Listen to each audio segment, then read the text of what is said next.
হরে কৃষ্ণা। আজকে বানাচ্ছি তাল ফুলুরি। প্রথমেই একটা বাটিতে তালের পাল্প বা তালের মাড়ি নিয়ে নিলাম। তারপর হাফ বাটি সুজি,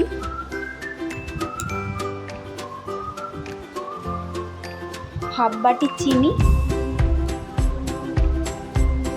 হাফ বাটি ময়দা, হাফ বাটি গ্রেটেড কোকোনাট বা নারকেল কোড়া, অল্প একটু মৌরি হাতে ডলে দিয়ে দিলাম অল্প একটু নুন। এই সমস্ত কিছুকে জল দিয়ে ভালো করে মেখে নেব। এখন ব্যাটারটি তৈরি হয়ে গেছে এবং ব্যাটারটা 10 থেকে 15 মিনিটের জন্য রেস্টে রেখে দেব।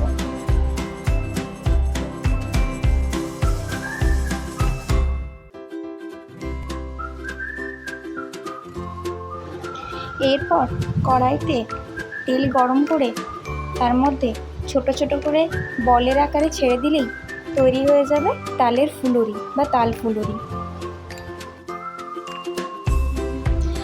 তাল মূলত গ্রাম বাংলার একটি ফল। এটি ভাদ্র এবং আশ্বিন মাসে পাওয়া যায়, যা ভগবানের অত্যন্ত প্রিয়। তাল দিয়ে বিভিন্ন প্রকার পদ তৈরি হয়। তালের ক্ষীর, তালের পিঠে, তালের পাটিসাপটা, তালের ফুলুরি যেটা আমি আজকে করলাম। এছাড়া রুটি, লুচি, পরোটাও তৈরি হয়।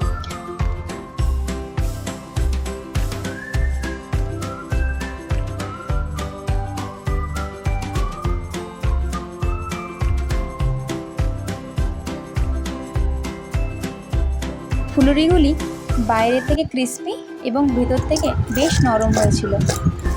কেমন লাগলো আমাকে অবশ্যই জানাবেন এবং ভালো লাগলে লাইক, শেয়ার এবং সাবস্ক্রাইব করবেন।